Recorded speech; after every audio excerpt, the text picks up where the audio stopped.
Yeah, yeah. Wow, talk to me about that one, Michael. It's a weird one because, and again, I don't want to appear to be making excuses, but I didn't feel myself. I'm going to keep it very simple.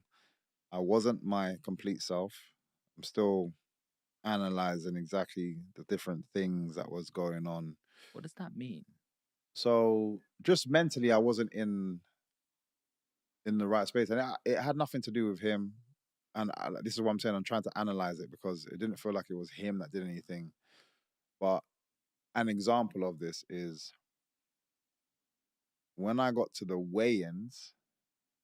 Not was the way. Yes, the press conference. Sorry, I love that atmosphere, man. It's crazy. I just like, yeah, I love to see people getting hyped and stuff, and it makes me want to fight like even more. This press conference, I go to the press conference, and I'm standing there waiting to walk on stage, and my heart was going a million miles an hour. I've never been nervous Wow, to not do anything. I wasn't even going to the fight. This is just to go on stage. wow. And my heart was just like just literally. I was like, and I'm literally like, what the hell's going on? And even when I got on stage, I'm like, I'm trying to now. I'm checking myself to make sure I'm not looking nervous. You know what I mean? Because I didn't want to give my opponent any energy that he feels like, you know what I mean, that he can use or. And I was just like trying to like have my glass on. I was trying to be chill, man. I was like, and again, like I said, I don't 100% know. I'm still going through like what it could have, or could have been, or was.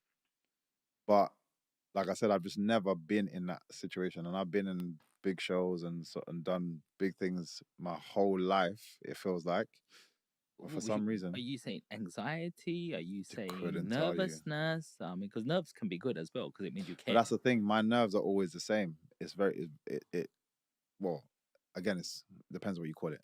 The nervous feeling that people usually relate to nerves that happens to me is I just need to go to the bathroom. Hmm. Kid you not.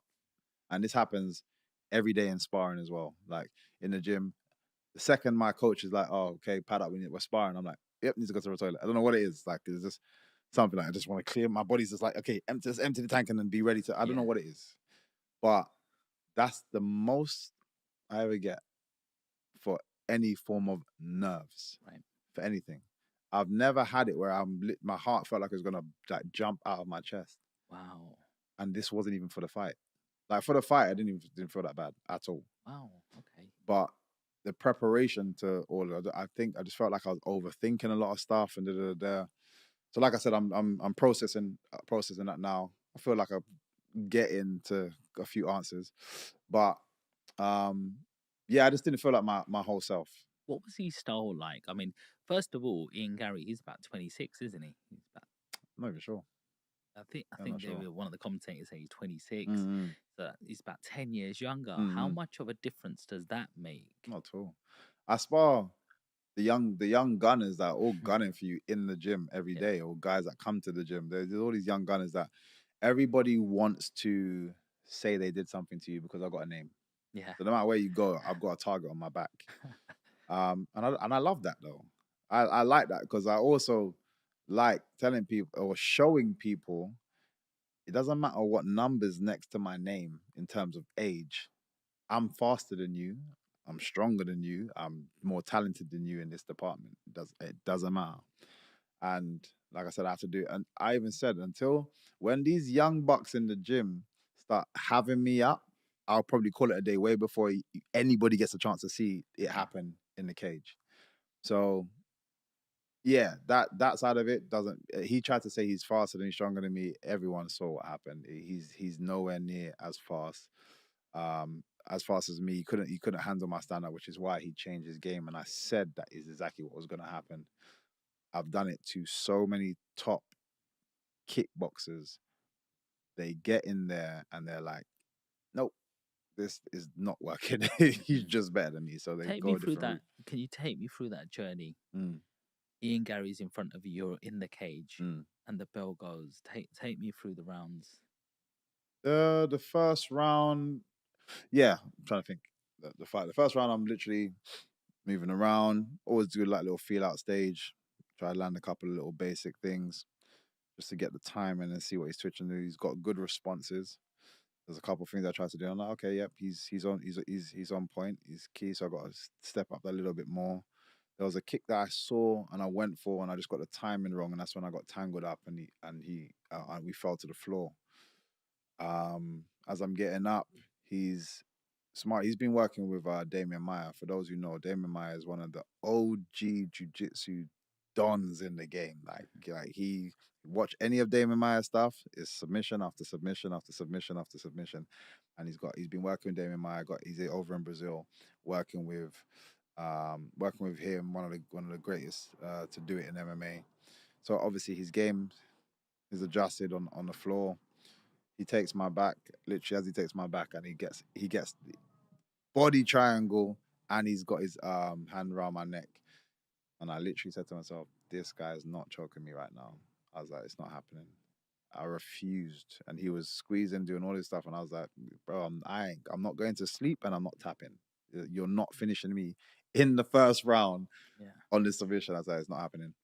Obviously, we were just there. I survived the round. He didn't do anything past trying to choke me. In that round, do you get your coaches say anything to you? Yeah, because there's no point kind of over analyzing what's just gone past. So it's like he goes straight to the point, what I need to do next. There's no point going, oh man, you shouldn't have done that. We have no time. We have 1 minute of information. Next round, I need you to Are you just listening to one person? Because like, I don't know if you know, Tyson Fury recently had a fight and he lost. Oh yeah, loads of and he people lost, there. and lots of people saying there was about 4 people giving him information, and John Fury shouldn't have even been there. But again, boxing is different. It's all a paid team.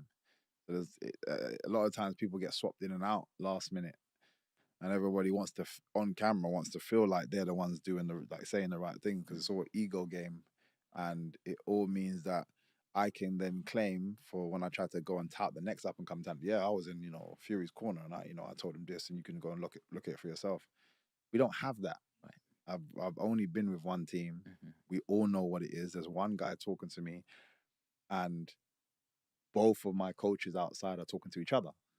But there's only one guy that's going to feed me the information. And I can have a big team out there, but there's only ever going to be one person. We figured that out. Yeah.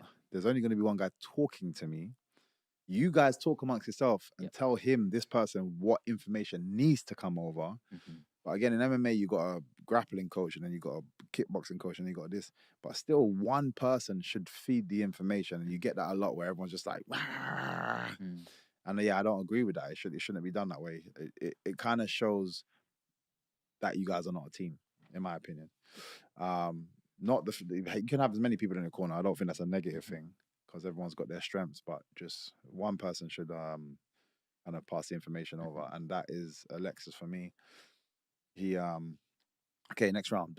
So next round comes out, and I'm just having him up. Like, what are you thinking in your head when after being grappled like that in a triangle, or going into round 2? Are you like, I'm gonna get him now, or shit, or like, what's your feeling? Yeah, again, it's for me, it's a fight. I don't try to. You add too much stress actually overthinking the situation. The simple thing is, okay, well, I'm 1 round down, go get it back. Cool. It's not. There shouldn't be anything more than that. Otherwise, you just stress yourself. Do you not get embarrassed or anything when everyone's looking at you in the crowd and you think, they're not even there? They're not even there. They're only there when I need them. When I say when I need them, I need to get pumped up. Tune into them. Or you hear MVP. I'm like, yeah, cool. I'm good. And then lock back in. Yeah. Other than that, that's not important to me. They don't see what I have to put myself through every day to day. They can only judge me on this. So your opinion doesn't matter. I don't care. So go out there, next round, feeling good about myself now. Get back in. I'm gonna get this guy this round. Start finding the shots. I'm landing some nice shots, and he can tell he's now getting more and more frustrated. He's getting more and more tired.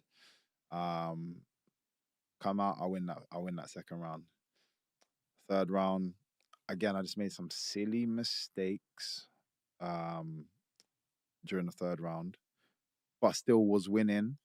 And then made another silly mistake where I was by the cage, and I always do something there. I don't want to go into too many details, but when I'm by the cage, I did something that I don't normally do, and it got tangled up. He took my back again, and then just kind of stayed there.